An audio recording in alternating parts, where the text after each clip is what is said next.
Joining me now is the chairman of the House Intelligence Committee, Republican Congressman Mike Turner. Chairman Turner, thanks for being with us. So will you support Speaker McCarthy? Absolutely, and he has brought an overwhelming support in the conference. When we met today, everyone raised their hands, indicating that, of course, he's the person that we want to lead this House.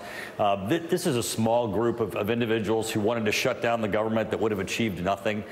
They've been voting repeatedly against conservative amendments on the floor and conservative packages. They're really not conservatives. This is just sort of their own vendetta, and I think everybody's going to stand strong behind Kevin, and I bet on Kevin McCarthy any day.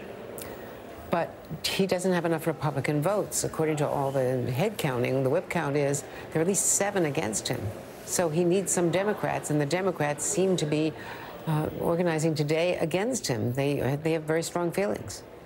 Right, Andrea, I'd say that quite the other way. These guys, this small group of ne'er-do-wells who are opposing everything, they're opposing what's on the House floor, they're opposing Kevin, they need the Democrats to pass this motion. It's not that Kevin needs Democrats, it's that they need Democrats. Today, if this motion passes to vacate the chair, Matt Gaetz and his gang will have done so by joining with Democrats to take down the Republican Speaker. But how does he hold on? Just explain to me how he can have enough support to get a majority to keep him in the chair. Well, I can tell you that the support for him is overwhelming, other than that small group of individuals who, I think have a personal vendetta and are against everything. Remember, they're the ones who wanted to shut down the government. Now they want to remove Kevin McCarthy. They're just for, tearing everything apart and burning the House down. This group is not going to be successful in the end, and I think certainly in the end we're going to have Kevin McCarthy as the Speaker. Can you get enough Democratic votes to join your, large majority of Republicans supporting him? Granted that, but can you peel off enough Democrats to come over? There's all kind of different strategies that are, being played out here. I think we're going to all have to watch this unfold. Obviously, this is going to be a significant amount of drama, much like when our effort was to elect the Speaker. But Kevin McCarthy's done a phenomenal job in leading this House. And the people who are opposing him are going to join with Democrats. The same people who wanted to shut the government down are now trying to take out the Speaker. What's the future of Ukraine funding? And will it stand alone, or will it have to be with some border funding? Yes, well, we've had over 300 people each vote in favor of continuing Ukraine funding out of the 435 members of the House. So certainly there's overwhelming support for Ukraine funding.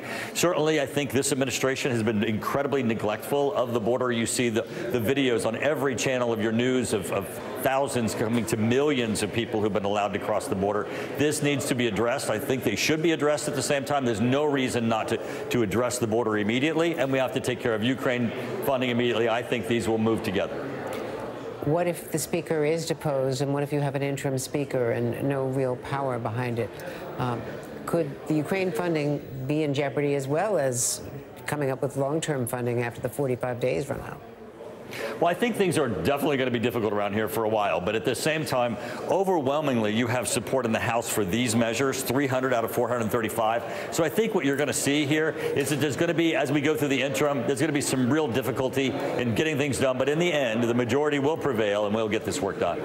As the intelligence chair, you might have some concerns as well. The president is calling world leaders to reassure them that the Ukraine funding from the U.S. will continue. Vladimir Putin's watching this. President Xi is watching this.